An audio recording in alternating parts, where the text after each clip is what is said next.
નમસ્તે વિદ્યાર્થી મિત્રો, Shri Gyanjyot education charitable trust સંચાલિત શ્રી દક્ષિણામૂર્તિ વિદ્યા મંદિર ઝાલિયાની યુટ્યુબ ચેનલમાં હું એસટી ભરાયા ફરી એકવાર આપનું હાર્દિક સ્વાગત કરું છું. વિદ્યાર્થી મિત્રો, છેલ્લા ક્લાસની અંદર આપણે વિષય આંકડાશાસ્ત્ર પ્રકરણ નંબર 2 સહસંબંધ વિશે ચર્ચાઓ ચાલતી હતી, જેની અંદર આપણે સહસંબંધ ગણવાની જે પદ્ધતિઓ છે, સહસંબંધ ગણવાની જે પદ્ધતિઓમાં ત્રણ પદ્ધતિઓની વાત ચાલતી હતી કે જેમાં ત્રણ પદ્ધતિઓ મુખ્યત્વે આપેલી છે.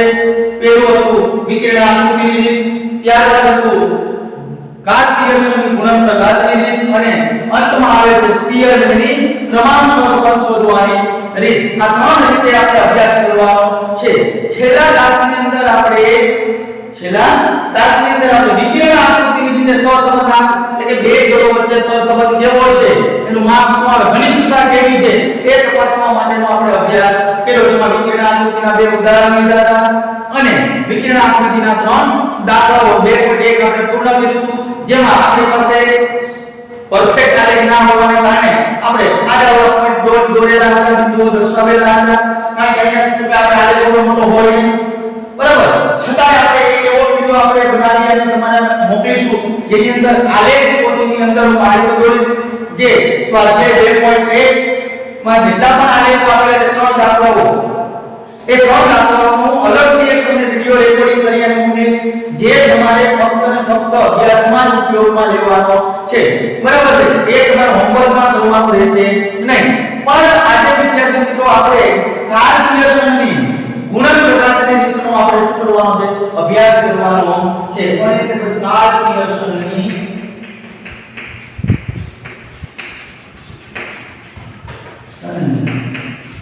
ગુણનપ્રઘાતની રીત. હવે વિકર્ણ આકૃતિની રીત બતાવે છે આપણે ગુણનપ્રઘાત, પણ હવે ગુણનપ્રઘાતની રીત જે આવે છે, આ ગુણનપ્રઘાતની રીતમાં આપણે સહસંબંધાકાર શોધવામાં આવે છે. શું શોધવામાં આવશે? સહસંબંધાકાર. સહસંબંધાકાર શું છે? તો આપણે પહેલા ક્લાસની અંદર જોઈ ગયા હતા સહસંબંધાકાર શું છે. સહસંબંધાકાર કાંઈ નથી, બે જોડો વચ્ચેના સહસંબંધનું ઘનિષ્ઠતા દર્શાવવાનું શું છે? માપ છે. માપ છે તે સંખ્યાત્મક હોય, ભાઈ કેવું હોય? સંખ્યાત્મક જોવા મળે છે, કે આની આપણને કિંમત મળશે. એનો મતલબ આપણે ગુણનપ્રઘાતની જે રીત છે કાર્ટિયસની, એની અંદર અલગ અલગ પ્રકારના ઘણા બધા સૂત્રો આપેલા છે. એ સૂત્રોની મદદથી આપણે શું કરવાનું રહેશે? સહસંબંધાકાર ગણવાનું રહેશે. આજે હું સૂત્રો તમને લખાવું છું. એ પ્રકરણ આપણું બીજું સુરેખ સહસંબંધમાં ઉપયોગી છે, સુરેખ નિયમ સંબંધમાં ઉપયોગી છે અને સામાયિક શ્રેણી ત્રણેયમાં ઉપયોગી આવશે મોટાભાગના સૂત્રો, બરાબર છે. પણ એમાં થોડો હિસ્સો નીકળી જતો હશે નિયમ સંબંધમાં. ત્યારબાદ સામાયિક શ્રેણી આવે, સામાયિક શ્રેણીમાં પણ એક સૂત્ર એવું આવશે જે આપણે આ સુરેખ સહસંબંધમાં ઉપયોગમાં લઈએ છીએ, એમાં અમુક ભાગ નીકળી ગયો હશે અને એનો ઉપયોગ ફરી પાછો આપણે સામાયિક શ્રેણીમાં પણ કરતા હોઈશું. એટલે અહીંયા જે હું સૂત્રો આજે લખાવું છું એ તમારે લોકોએ ટુકડામાં ઉતારી લેવાના અને પ્રોજેક્ટ પેપર જે આવે છે મોટું, પ્રોજેક્ટ પેપર જે મોટું આવે છે, પ્રોજેક્ટ પેપર ઉપર લખી અને તમે જે રૂમમાં બેસતા હોય અથવા તો જ્યાં તમે વાંચવાનું કામ કરતા હોય ત્યાં તમારે સામે લગાવી દેવાનું રહેશે. એટલે કોઈ પણ સમય આપણે કદાચ રાત્રે ઘારીને કોઈ અંધારામાં પૂછે 2 વાગે તો પણ આપણે જોવું જોઈએ સામે સૂત્ર લખ્યા છે, એ સૂત્રમાં ચોથા નંબરનું સૂત્ર કંઈક આવતું છે. આપણે એ તૈયારી સાથે શું કરવાનું છે? આગળ વધવાનું છે. બધા એ ચાર્ટ પણ બનાવવાનું રહેશે. એક તમારે એવું સમજી લેવાનું કે પ્રોજેક્ટ કાર્ય સાહેબ જોઈતું છે, એ પ્રમાણે ચાર્ટ પણ બનાવીશું. ત્યારબાદ ટૂંક સમયમાં હું એક વેબસાઈટ તમને આપીશ કે જેની અંદર જે આપણે વિડિયોમાં જે લેક્ચરો જોઈએ છીએ એ લેક્ચરોના દાખલા બનાવીને વેબસાઈટ પર તમને ફોટામાં જોવા મળશે અને ફોટામાં તમારે ફરી પાછું લખવું તો તમે લખી લેશો. એ જ્યારે હું ફ્રી થઈશ અને ફોટાને બધું અપલોડ કરીશ તો ફરી પાછું તમને શું કરીશ જણાવીશું. હવે ફોટા એ વેબસાઈટ ઉપર આવી ગયા છે, તમારે જોવા હોય તમે જોઈ શકો છો, બરાબર. હવે આપણે શરૂઆત કરીએ કાર્ટિયસની ગુણનપ્રઘાતની રીત માટેના સૂત્રોની વાત કરવાની છે આજે. તો આપણે સૂત્રો લખવા છે, તો સૌપ્રથમ સૂત્ર લખવા જઈએ એટલે આપણે એટલું જોઈ લઈએ કે કેવું આપેલું ભાઈ, આપણે દાખલાની અંદર સહવિચરણ આપેલું હોય, સહસંબંધ શોધવા માટે શું શું આપેલું હોય? સહવિચરણ આપેલું હોય અને કોઈ પણ બે ચલ આપણે આખો બે ચલ અને એમાં આપણે ચલ લખેલા છે, એક ચલ આવે x અને બીજો ચલ આવશે y એ બે ચલના અને બે ચલોના પ્રમાણિત વિચલનો આપેલા હોય ત્યારે વિચલનો આપેલા હોય ત્યારે તો ત્યારે સૌપ્રથમ r બરાબર શું થશે તો ઉપર આવશે સૌમિશ્રણ ભાગમાં નીચે આવશે x નું પ્રમાણિત વિચલન ગુણ્યા આ ગુણાકારની નિશાની છે અને બીજું આવશે અહીંયા y નું પ્રમાણિત વિચલન આ એક સૂત્ર થઈ ગયું આ બેઝિક એનાલિસિસ શરૂઆત થાય છે શરૂઆત કરી થાય છે r બરાબર શું થશે r બરાબર 100 વિચલનના ભાગમાં સવિકરણ કોમન હવે x નું પ્રમાણિત વિચલન અને y હવે બે ચલ વચ્ચેનું શોધીએ છીએ તો 100 વિચલન કોનું હોય તો x અને y નું હોય કોનું હોય તો x અને y નું જોવા મળે છે એને આપણે ગુજરાતીમાં લખ્યું છે હવે આને આપણે અંગ્રેજીમાં દર્શાવવું તો કેવી રીતે દર્શાવી શકાય તો આ રીતે દર્શાવતા સવિકરણ છે એને કોવિનિયન્સ કહેવાય શું કહેવાય કોવિનિયન્સ તો લોકો COV જે આપણને યાદ રહે છે એટલે કે આને કહેવાય કોવિનિયન્સ xy ના ભાગમાં x નું પ્રમાણિત વિચલન એટલે થશે sx અને ગુણ્યા y નું પ્રમાણિત વિચલન એટલે શું થાય sy આને બીજી રીતે હકીકતમાં લખી શકાય જે r બરાબર sx y ના ભાગમાં sx sy આ ડોટ zero ઇન્ટુ k એનો મતલબ થાય ગુણાકાર થશે શું થશે તો ગુણાકાર કહેવામાં આવે છે હવે આ સૂત્ર તો છે આપ્યું છે એમાં કોવિનિયન્સ xy શોધવું હોય તો અથવા તો sxy શોધવું હોય તો એ કેવી રીતે આપણને મળે એ જાણવું પડે ને તો એના માટે આપણે બે વસ્તુ એક આપણને ખ્યાલ હોવો જોઈએ કે આપણી પાસે મધ્ય ચલ x નો મધ્ય x બાર અને ચલ y નો મધ્ય y બાર બંને પૂર્ણાંક હોય ત્યારે હવે આપણી પાસે હવે છે કોષ્ટક આપેલું છે જેમાં ચલ x ની વિગતો આપેલી છે ચલ y ની કિંમતો આપેલી છે એવું આપણું કોષ્ટક આપેલું છે આપણે દાખલાની રકમમાં પૂછાઈ જાય બરાબર તો હવે એને આપણે જ્યારે બધા x બાર જ્યારે મળે તો બધા જ જે અવલોકનો છે એનો સરવાળો ભાગમાં કુલ આપણે શું લઈ લઈએ તો કુલ અવલોકનોની સંખ્યા લે કે આપણે શું થાય x બાર મળે એવી રીતે y બાર એટલે શું ચલ y ના જેટલા પણ અવલોકનો આપ્યા છે એ બધા જ અવલોકનોનો સરવાળો એને ભાગમાં y ના અવલોકનોની સંખ્યા શું હોય એટલે આપણે શું થઈ જાય y બાર મળે બરાબર હવે બંને કેવા હોય પૂર્ણાંક હોય એટલે કે અપૂર્ણાંક ન હોય ત્યારે તો એના માટે આપણે x બાર એટલે શું થાય એ જોઈએ તો પહેલા આપણે x બાર એટલે શું થાય સિગ્મા x ના ભાગમાં n તો આ સિગ્મા x શું થાય તો ચલ x ના તમામ અવલોકનોનો સરવાળો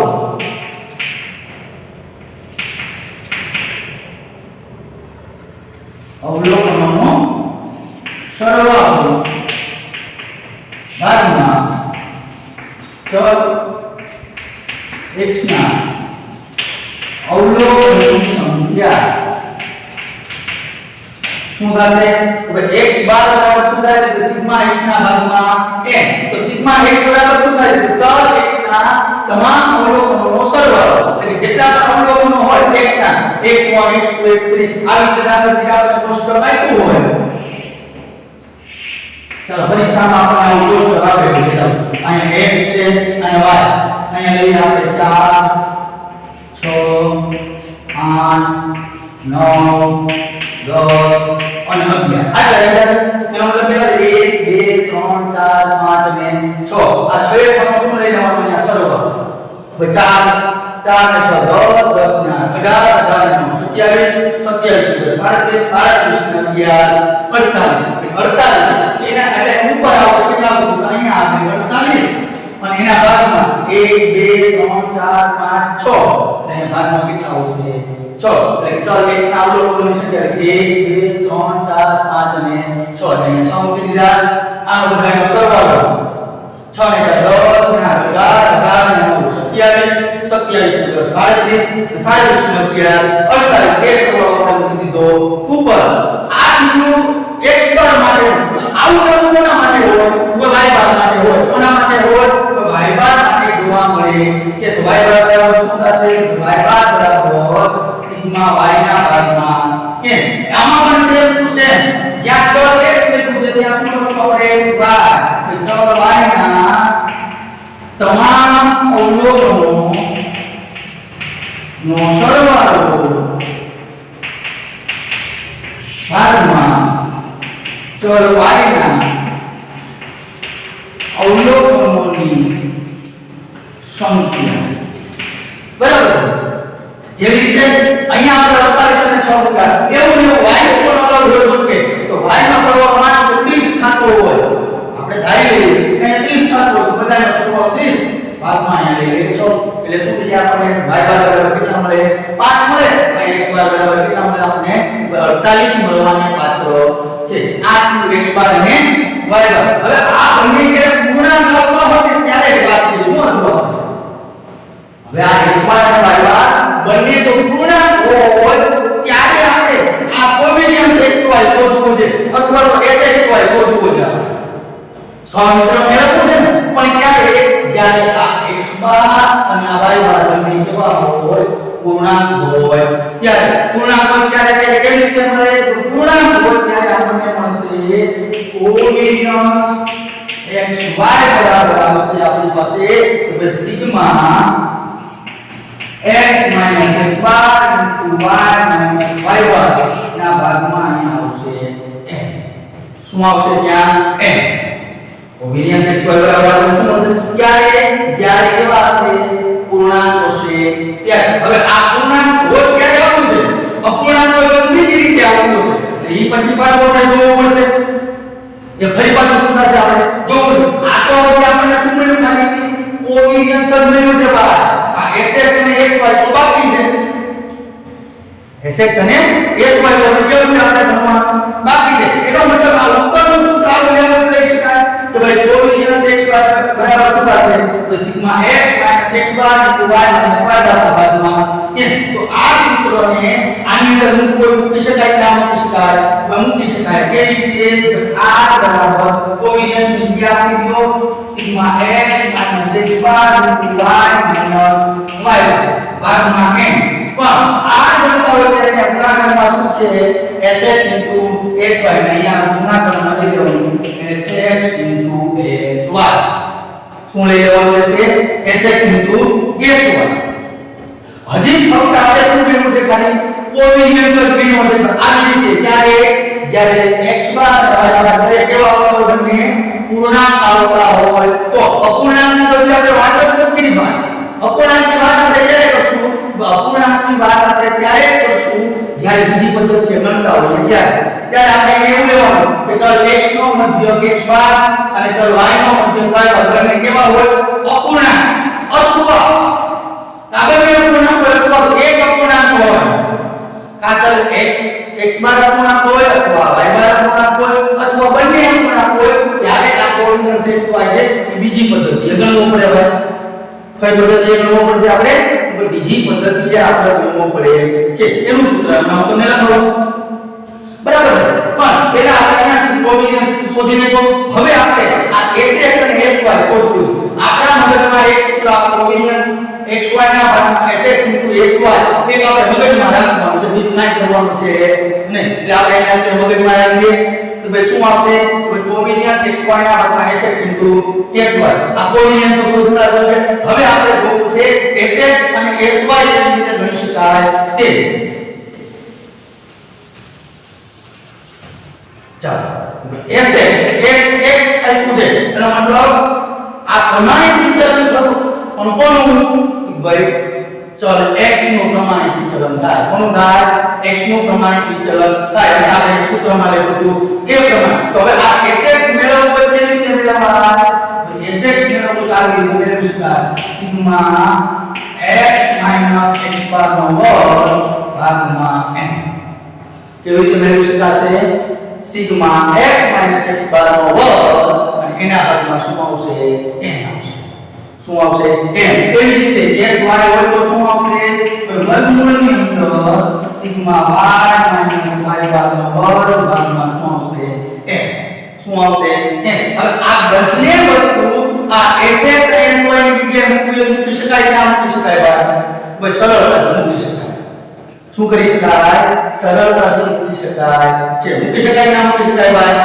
તો ભાઈ કેવી રીતે થશે આવી રીતે થઈ જાય r બરાબર ઉપરનો પદ તો આનો આ રહેશે તો સિગ્મા x x બાર y y ભાગમાં હવે જો આ બંને જગ્યાએ n છે n ગુણ્યા n કરો તો શું થઈ જાય n નો વર્ગ થઈ જાય શું થઈ જાય n નો વર્ગ એટલે આ જે હવે આવે છે સૂત્રો આ સૂત્રમાં ફક્ત ખાલી એટલું લખવાનું હવે આ n નીકળી જશે s નીકળી જાય અને s y પણ નીકળી જાય કારણ કે પછી આ બંને છે વર્ગમૂળમાં નીકળે વર્ગમૂળ શું થાય દાખલા તરીકે આ રીતે હોય આ n સ્ક્વેર હોય વર્ગમૂળની બહાર કાઢો તો કેટલા થઈ જાય n હવે તો આ બેના ભાગાકારમાં છે ને ભાગાકાર પછી આ બે યાદ ઉડી જાય છેદનો છેદ કેવો આવે અંશમાં આવે એટલા માટે એટલે અહીંયા લખો ડાબી તરફ શકાય ચલો મેં અહીંયા લખી નાખ્યા શીખવા માટે એનો કોઈ આપણે લખીએ અહીંયા શું આવે છે s ની જગ્યાએ તો સિગ્મા x x બાર નો વર્ગ ભાગમાં n એને ગુણ્યા સિગ્મા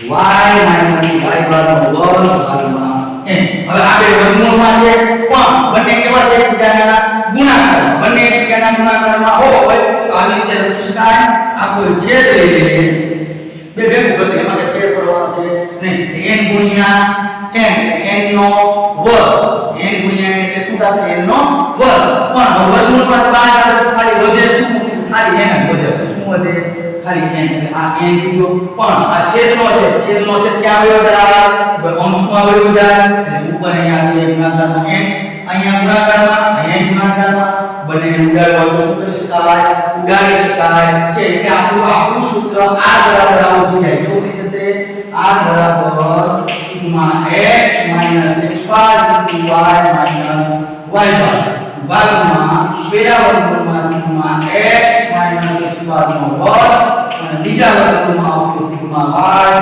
y y બાર નો વર્ગ પણ આ બંને કેવા છે બીજાના ગુણાકારમાં છે ભાઈ કેવા છે બીજાના ગુણાકારમાં જોવા મળે છે એટલે એવું યાદ રાખવાનું કે આ જે આગળ જે બધા સૂત્રો જોયા ને આ બધા સૂત્રો ટૂંકા દાખલામાં ઉપયોગી છે ભાઈ ક્યાં ઉપયોગી છે ટૂંકા દાખલામાં મોટા દાખલામાં કાંઈ દાખલામાં આવો ઉપયોગમાં આવે સૂત્રો મોટું બરાબર એટલે કે જ્યારે ચલ x બાર નો ચલ x નો મધ્ય x બાર અને ચલ y નો મધ્ય y બાર બંને કેવા હોય પૂર્ણાંક હોય એટલે આ સૂત્ર વાપરવાનું આવે ક્યુ સૂત્ર વાપરવાનું આવે સહસંબંધો માટે r બરાબર સિગ્મા x x બાર y y બાર ભાગમાં પહેલા વર્ગમૂળમાં સિગ્મા x x બાર નો વર્ગ અને સિગ્મા y y બાર નો વર્ગ લખવાનો રહેશે અને અહીંયા જોયું આપણે n અને n ને શું કરી દીધા ઉડાડી છેલ્લે વધે સૂત્ર આવ્યું એટલે આ સૂત્ર આપણે મોસ્ટ ટાઈમલી રહેશે શાના માટે આ ગુણન પદાર્થની માટે કઈ માટે ગુણન પદાર્થના શરૂઆતની સ્ટેજ છે એટલે હજુ બીજા બે ત્રણ સૂત્રો છે આમ કેવા હોય હવે બે સૂત્રો કહેવાય પણ ટૂંકા દાખલા માટેના સૂત્રોને પણ આપણે શું કરવાનું ધ્યાનમાં લેવાનું થોડી વાર પહેલા આપણે લખ્યું સૂત્ર અહીંયા લખ્યું તે પ્રમાણે આ બરાબર શું થાય કે કોવેરિયન્સ x y ના ભાગમાં sx sy એક આ સૂત્ર લખ્યું બીજું લખ્યું આપણે આ બરાબર સિગ્મા x x બાર y y બાર ભાગમાં n sx sy આ બે માર્ક અને ત્રણ માર્કના દાખલામાં આવા સૂત્રોનો ઉપયોગ ખાસ તો આ બે માર્કમાં ત્રણ માર્કમાં જે સ્પીયર ને વધારે પૂછાતું જોવા મળે છે એટલે બે માર્કના ટૂંકા દાખલામાં આપણે શું આવા સૂત્રો ઉપયોગમાં લઈ શકાય છે આ હતું જ્યાં સુધી શું આપ્યું હતું આ પૂર્ણાંક હોય ત્યારે હવે લેવાનું છે અપૂર્ણાંક હોય ત્યારે લેવાનું હવે શું કરવાનું છે અપૂર્ણાંક હોય ત્યારે આપણે લેવાનું છે એટલે આપણે અપૂર્ણાંક માટેના સૂત્રને જોઈ લઈએ બરાબર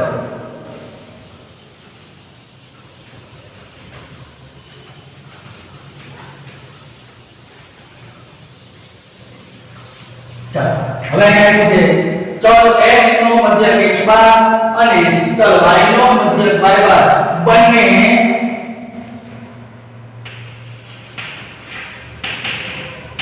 અપૂર્ણાંક હોય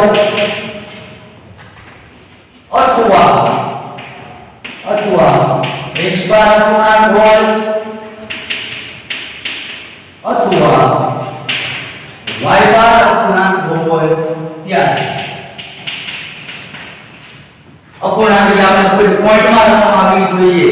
બોલો પૂર્ણાંક એટલે પોઈન્ટમાં રકમ ન હોય અને પૂર્ણાંક એટલે પોઈન્ટમાં રકમ આવે એટલે કેવું કહેવાય? અપૂર્ણાંક. દાખલા તરીકે x બાર બરાબર 7 હોય આને કેવો કહેવાય? પૂર્ણાંક કહેવાય. પણ x બાર બરાબર 6.80 આપ્યું તો શું કહેવાય ને? અપૂર્ણાંક કહેવાય. શું કહેવાય? અપૂર્ણાંક. એટલે હવે જ્યારે અપૂર્ણાંક આપેલો હોય ત્યારે આપણે કોવેરિયન્સ xy બરાબર શું લખી શકાય એની હવે વાત કરીએ. તો કોવેરિયન્સ xy બરાબર શું હોય? તો કોવેરિયન્સ xy બરાબર છે સિગ્મા xy ના xy n x બાર y બાર ના ભાગમાં n ના ભાગમાં ખાલી આવશે n. શું આવશે? n જોવા મળે છે. અને આ લખતા હોય તો શું આવશે? આ તો ખાલી કોવેરિયન્સ xy બરાબર લખવું આવે. કોના બરાબર લખવું? કોવેરિયન્સ. હવે આ જ વસ્તુમાં આપણો જેવી રીતે x બરાબર ના પૂર્ણાંક ત્યારે આપણે આવું જોયું સિગ્મા x x બાર નો વર્ગ ના ભાગમાં n. આવું આપણે જોઈએ આગળ. તો હવે જ્યારે અપૂર્ણાંક હોય, અપૂર્ણાંક છે તો એક લેવું તો પડશે ને, તો વળી પાછું લેવું તો પડશે. તો sx બરાબર શું આવશે? અહીંયા આવશે sx બરાબર સિગ્મા x² ના ભાગમાં n ઓછા અહીંયા x બાર નો શું થશે? વર્ગ થશે. શું થશે ભાઈ? x બાર નો વર્ગ. એવી રીતે s y બરાબર મેળવવું હોય તો શું થાય? s y બરાબર સીધી રીતે આપણે ખબર પડે કે સિગ્મા y² ના ભાગમાં n ઓછા y બાર નો શું થાય? વર્ગ. આના ઉપર શું થાય? આપણને s y ની કિંમત પણ મળી જાય છે. શું થશે? s y ની પણ કિંમત મળે. હવે આ s x અને s y આપણે એવું કીધું સરળ વિતરણ અને પ્રમાણિત વિતરણ એટલે r બરાબર શું થાય? r બરાબર સિગ્મા xy n x બાર y બાર ના ભાગમાં n sh s y. પણ અહીંયા xy ન થાય તો આવું આવતું xy એટલે x બાર y બાર n પણ sh અને sy નથી આપ્યું. તો આપણી પાસે આવું હોય તો મળે તો એના માટે કોષ્ટક ઉપર x હોવું પડે, x નો વર્ગ થાય, બધાનો સરવાળો થાય, એના ભાગમાં n થાય. એવી રીતે x નો સરવાળો થાય, x ના સરવાળાના ભાગમાં n મૂકવામાં આવે કે x બાર મળે, એનો વર્ગ કરવો પડે, પછી આ મળે. ત્યાં સુધી આ મળે નહીં. તો મોટા ભાગે ટૂંકા દાખલામાં આ સૂત્ર વપરાતું જોવા મળે છે. કેવા દાખલામાં? એકદમ ટૂંકા દાખલા જે આપણને આપેલા હોય ત્યારે ટૂંકા દાખલા માટે આ સૂત્ર વાપરવામાં આવશે. મોટા દાખલામાં આ સૂત્ર વાપરવામાં આવતું નથી. હવે જોઈએ આ જ પદ્ધતિએ મોટા દાખલા માટે 5 માર્ક્સના દાખલા માટે વિભાગ 1 માટે 5 માર્ક્સના દાખલા પૂછાય. એમાં હમણાં જે સૂત્ર લખ્યું હતું પૂર્ણાંક હોય, પૂર્ણાંક વાળું સૂત્ર આપણે મિત્રો એટલે આપણે યાદ રાખો. પૂર્ણાંક હોય ત્યારે અપૂર્ણાંક હમણાં પછી લખી આપણે r બરાબર સિગ્મા x x બાર y y બાર ભાગમાં પહેલા વર્ગમૂળમાં આવશે સિગ્મા x x બાર નો વર્ગ અને બીજામાં આવશે સિગ્મા y y બાર નો વર્ગ. બરાબર. આ પૂર્ણાંક હોય ત્યારે આ સૂત્ર 5 માર્કના દાખલાની વાત કરું છું. બરાબર છે. હવે અપૂર્ણાંક હોય ત્યારે 5 માર્કના દાખલા માટેના સૂત્ર આપે છે. એના માટે આપણે થોડું જોઈ લઈએ કે ચલ x નો મધ્યક x બાર ઈ પાછું ફરી પાછું આપણે લખવાનું રહેશે બાજુમાં. કારણ કે હવે સૂત્રો બનતા જાય છે. આ જેટલા તમારા બોર્ડ ઉપર બધાય તમારે ટુકડામાં લખવાના છે અને તૈયાર કરવાના છે, ચાર્ટ બનાવવાનો છે. હવે જોઈએ આ ફરી પાછું લખી દો. જેવી રીતે મેં જે મારી પોતાના માટે જે પદ્ધતિ વિકસાવી છે, જે મને સહેલી પડે છે, એ રીતે હું સૂત્ર લખાવું છું. હવે અહીં અપૂર્ણાંક હોય ત્યારે આપણે લખવાનું છે. બરાબર. પણ એ કેવી રીતે યાદ રહે, કેવી રીતે મેં ટૂંકા બે સૂત્ર બનાવવા છે એની વિશે હું તમને વાત કરું. ભલે છે ચોપડીના પુસ્તકના ડાયજેસ્ટના, પણ મને કંઈક સરળ પડે એના માટે મેં કંઈક અલગ રીતે બનાવેલું છે. એટલે આપણે લઈએ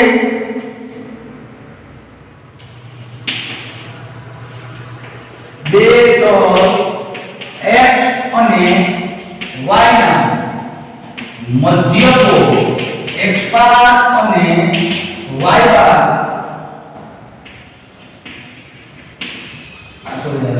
બંને બંને અપૂર્ણાંક હોય અથવા x બાર અથવા y બાર અપૂર્ણાંક હોય અને અવલોકનોની કિંમત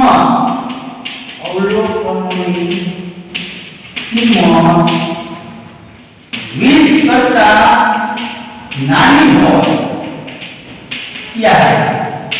ત્યારે જ્યારે x બે ચલ x અને y ના મધ્યકો x બાર અને y બાર બંને અપૂર્ણાંક હોય અથવા x બાર અથવા y બાર અપૂર્ણાંક હોય અને અવલોકનોની કિંમત કેવી હોય 20 કરતા નાની. જેમ આપણે કોષ્ટક કર્યું ને એમાં 4 ને 6 ને 8 ને 9 ને 10 ને 11 ને બધું પછી એમાં 40 હોઈ શકે 50 હોઈ શકે 100 હોઈ શકે 150 હોય 10000 હોય અને એમ કહેવાય કે 790 પણ હોય કે જે હોય તે પણ અવલોકનોની કિંમત આપણે 20 કરતા નાની હોય એવું શા માટે છે?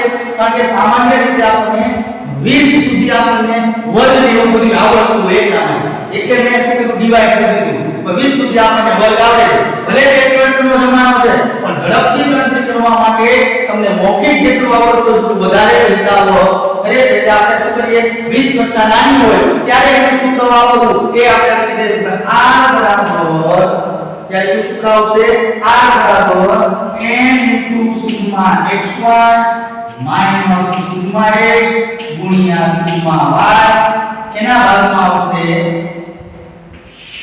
પહેલા વર્ગમૂળની અંદર આવશે n સિગ્મા x નો વર્ગ ઓછા સિગ્મા x નો વર્ગ અને બીજા વર્ગમૂળની અંદર આવશે n સિગ્મા y વર્ગ ઓછા સિગ્મા y નો વર્ગ.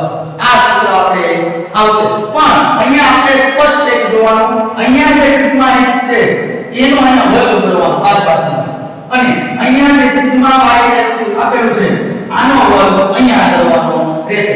આ y છે y ના અવલોકનો છે દાખલા તરીકે આ રીતે આપેલું હોય આપણને a y ચલો 1 2 3 4 અને 5 અહીંયા લઈએ 2 4 6 8 અને 10 બરાબર. હવે અહીં આ y વર્ગ લેવો હોય તો શું કરવું પડે? અહીંયા જે y મને વર્ગ કરવાનો 2 નો વર્ગ 4 16 36 64 અને 100 બરાબર. હવે આ બધાનો જે સરવાળો થાય ઈ અહીંયા y વર્ગ સિગ્મા y વર્ગ અને આ y વર્ગ સિગ્મા y નો વર્ગ જે આવ્યો કાઉન્સ બરાબર કે આનો સરવાળો 2 4 6 8 10 આ બધાનો જે સરવાળો થાય એનો વર્ગ અહીંયા આવશે.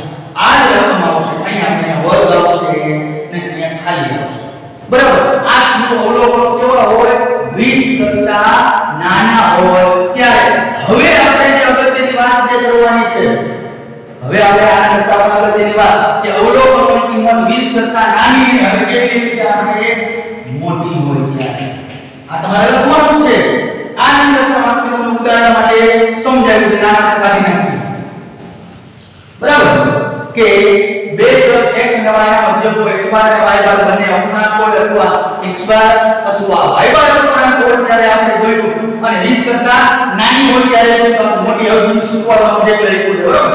નાની હોય ત્યારે સૂત્ર કેવું રહેશે આવું સરળતાથી જાય એટલા માટે બરાબર. એટલે આ સૂત્ર માટે તમારે જે કોષ્ટક બનાવવાનું છે x y x અને y અહીંયાથી ઉપરની વસ્તુ પર લખ્યું x y 1 2 3 અને 4 2 4 6 અને 8. હવે આ સૂત્ર બનાવવાનો ઉપયોગમાં લેવું પેલા x y એટલે બંનેનો ગુણાકાર 1 અહીંયા આવશે 2 8 18 અને 8 ચોક ને 32 પછી x તો અહીંયા તો છે આનો સરવાળો થઈ જશે y એટલે આનો સરવાળો થઈ જશે આ xy એટલે આનો સરવાળો હવે x નો વર્ગ જોઈએ તો આનો વર્ગ કરવાનો એટલે x નો વર્ગ પછી અહીંયા જોઈએ y જોઈએ એટલે અહીંયા લઈશું y નો વર્ગ x નો વર્ગ 1 નો વર્ગ 1 4 9 16 અહીંયા આવશે 4 16 36 અને 64 મળી ગયું બધું. જો અહીંયા xy જોઈએ તો આ xy આ બધાનો સરવાળો અહીંયા આ સિગ્મા છે એટલે પછી અહીં x જોઈએ આનો સરવાળો અહીંયા આવશે આ y જોઈએ આનો સરવાળો અહીંયા આવશે પછી x નો વર્ગ હવે n કીધું હોય તો કેવી રીતે ખબર પડે? 1 2 3 ને 4 એની જગ્યાએ કેટલા આવી જશે? 4 એટલી જગ્યાએ તો બધી જગ્યાએ 4. હવે x નો વર્ગ સિગ્મા x નો વર્ગ x નો અને આનો વર્ગ કેવો? આનો જે સરવાળો આવે એ અહીંયા મૂકવાનો રહેશે. પછી અહીંયા તો રકમ લઈ લેવાની રહેશે. આ સિગ્મા x અહીંયા જે છે તે અહીંયા લઈ લેવાનું, એનો ઉપર વર્ગ કરી દેવાનો સરવાળાનો. પછી સિગ્મા y નો વર્ગ અહીંયા જે રકમ મળે તે અહીંયા લઈ લેશું અને અહીંયા જે રકમ આવે એ અહીંયા મૂકી દેવાનું અને એનો શું કરી દેવાનો? વર્ગ કરી દેવાનો રહેશે. આ 20 કરતા નાની. હવે એટલે છે 20 કરતા મોટી હોય ત્યારે. હવે 20 કરતા મોટી હોય ત્યારે 20 કરતા મોટી એટલે r બરાબર n sigma uv minus sigma u sigma v. બાદમાં પહેલા વર્ગની અંદર આવશે n સિગ્મા u નો વર્ગ ઓછા સિગ્મા u નો વર્ગ. બીજા વર્ગમાં આવશે n સિગ્મા v નો વર્ગ ઓછા સિગ્મા v નો વર્ગ. અહીંયા જ્યાં x હતું ત્યાં u લીધું છે અને y હતું ત્યાં શું લીધું? આપણે v લીધું. બીજો કોઈ જ ફેરફાર છે નહીં. પણ હવે આ આપણે u કેવી રીતે મળે? કારણ કે આપણી પાસે તો બે જ x અને y જ છે, તો આપણે u મેળવવું પડે ને. તો અહીંયા લખવાનું છોડાઈ ગયું છે જ્યાં u બરાબર x માઈનસ a ના ભાગમાં c. u બરાબર શું થશે? x માઈનસ a ના ભાગમાં c. તો a બરાબર આપણે લખવું પડે. તો a બરાબર શું હશે? તો કે ભાઈ ચલ x ના તમામ અવલોકનોમાં ચલ x ના તમામ અવલોકનોમાં સૌથી નાનું અવલોકન એવું લેવાનું. સૌથી નાનું અવલોકન. ચાલો એ બરાબર શું થશે? ચલ x ના તમામ અવલોકનોમાં સૌથી નાનું અવલોકન. જો પુસ્તકની દ્રષ્ટિએ જોવા જાશો તો જે x બાર આપવામાં આવતો છે એની આજુબાજુની રકમ a તરીકે લીધી હશે. જો a મેં લીધો છે આની જગ્યાએ તમારે f લેવો હોય તો પણ લઈ શકાય. આ અચળાંકો છે. અચળાંકોનો સાથે આપણે કઈ લેવા દેવા હોતા નથી. અચળાંકોની સાથે આપણે ક્યારે લેવા દેવા હોતા નથી. એટલે અચળાંક વિશે આપણે બહુ કઈ માથાકૂટ કરવાની રહેશે નહીં. અચળાંકો છે એટલે આપણે a લીધો છે, મને a સારો લાગ્યો, મેં a લઈ લીધો, બરોબર? એટલે ચલ x ના તમામ અવલોકનોમાં સૌથી નાનું અવલોકન. શા માટે નાનું? હવે રકમ આગળ જતા માઈનસ નો આવે. રકમ આગળ જતા માઈનસ નો આવે એટલે આપણે શું કીધું? સૌથી નાનું અવલોકન લીધું છે. અને અહીંયા લઈએ c બરાબર. જગ્યાએ નથી દાખલો કરતો જો એટલે c બરાબર શું લેવાનું? તો ભાઈ આ લેવાનું ચલ x ના તમામ અવલોકનોને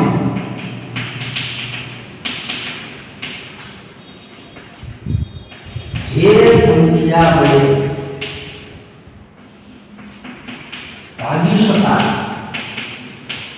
તે સંખ્યા. ચાલો c બરાબર શું થશે? જેવી રીતે a બરાબર શું લીધું? તો ચલ x ના તમામ અવલોકનોમાં સૌથી નાનામાં નાનું અવલોકન લીધું. એવી રીતે c બરાબર શું થશે? તો ચલ x ના તમામ અવલોકનોને જે સંખ્યા વડે ભાગી શકાય. દાખલા તરીકે આવો આપ્યું હોય x માં આવો આપ્યો 5 10 15 20 25 આપણે જોઈએ તો હવે a લેવો હોય શું લેવાનું? a લેવો હોય તો 5 લેવાના. હવે 15 લેવાનું શું થાય? -10 આવે, -5 આવે અને 0 +5 બરાબર. તો માઈનસ પ્લસ ની તફાવત એટલે કમાવે જે આપણે ગણતરીમાં આપણે ભૂલ થઈ ગઈ ઉતારવા પ્લસ માઈનસ જોવામાં, એટલે આપણે સૌથી નાની લીધી. એટલે અહીંયા 5 માંથી 5 જાય 0, 10 માંથી 5 જાય 5, 15 માંથી 5 જાય 10, 20 માંથી 5 જાય 15, 25 માંથી 5 બાદ કરીએ એટલે આપણને મળે 20. એટલે આપણે શું લઈએ? અહીંયા સૌથી નાનું અવલોકન જે કેટલું હોઈ શકે? 5 હોઈ શકે. બરાબર. હવે સીમા હવે અહીંયા જો બધા અવલોકનોને કેટલા વડે ભાગી શકાય? 5 ને 5 વડે ભાગી શકાય, આને 5 વડે ભાગી શકાય, આને 5 વડે, આને 5 વડે, આને 5 વડે, બધાને 5 વડે ભાગી શકાય. બધા કેટલા વડે ભાગી શકાય? 5 વડે. બધાને 5 વડે ભાગી શકાય એટલે c બરાબર કેટલા આવે? 5. તો u મેળવવો હોય ને u અહીંયા લખાય u બરાબર શું થાય x - a ના ભાગમાં c x એટલે આ રકમ a એટલે આમાં કેટલા જગ્યા a બરાબર 5 5 - 5 એટલે કેટલા થયા 0 હવે 0 ભાગ્યા કોઈ પણ રકમ મેળવો જવાબ શું આવે 0 બરાબર હવે પછી અહીંયા તો ભાઈ હવે જોઈએ આપણે 10 - 5 એ બરાબર કેટલા થયા 5 10 - 5 ના ભાગમાં 5 એટલે વળી પાછું શું આવશે એટલે રકમ કેવી થતી જશે ધીમે ધીમે નાની હવે આ u મેળવો તો અહીંયા તો u ની જે રકમ મળે ને એનો સરવાળો અહીંયા આવશે હવે પછી આવશે વાત કઈ રીતે u નો વર્ગ અહીંયા આવી રીતે આવશે 2 3 અને 4 બરાબર યાદ ખબર પડી જાય કારણ કે 15 માં 5 બાદ કરો કેટલા વધે 10 10 ભાગ્યા 5 કરો એટલે 2 એ 2 3 અને 4 આવશે બરાબર હવે u નો વર્ગ અહીંયા મળે તો 0 1 4 9 16 હવે આનો જે સરવાળો આવે એ આવશે અહીંયા અને આ જે આવે એટલે જે કોણ આવશે એવી રીતે શું આવશે ભાઈ v આવે એવી રીતે શું મેળવવાનું રહેશે v તો v બરાબર શું થશે તો v બરાબર આવી રીતે મેળવવામાં આવે v બરાબર શું આવશે તો v બરાબર y - b ના ભાગમાં d v બરાબર શું થશે y - b ના ભાગમાં d તો ત્યાં v પણ શું થશે v આઉટ થશે જ્યાં ચલ x લીધું છે ત્યાં શું આવશે તો ચલ y ના તમામ અવલોકનોમાં સૌથી નાનું અવલોકન એટલે કે આપણું b અને અહીંયા c છે ત્યાં આપણે શું કરીએ d એટલે ચલ y ના x ની જગ્યાએ શું લઈશું ખાલી y ચલ y ના તમામ અવલોકનોને જે સંખ્યા વડે ભાગી શકાય તે સંખ્યા એટલે આપણે શું થઈ જાય d થઈ જશે શું થઈ જશે d પણ c અને d ની વાતમાં એક જ વસ્તુ યાદ રાખવાની c અને d હંમેશા 0 કરતા કેવા હશે મોટા હશે કેવા હશે 0 કરતા મોટા કારણ કે 0 જો આવી જાય 0 જો આવે તો આપણું વર્ગ કેવું થઈ જાય કોઈ પણ રકમને 0 વડે ગુણવાથી અથવા તો ભાગવાથી એ પણ કેવું થઈ જાય 0 થઈ જાય એટલે c અને d હંમેશા કેવા રહેશે 0 કરતા મોટા રહેશે કેવા રહેશે 0 કરતા મોટા એટલે આપણે લખી દઈએ આ b છે જ્યાં b બરાબર ચલ y ના તમામ અવલોકનોમાંથી સૌથી નાનું અવલોકન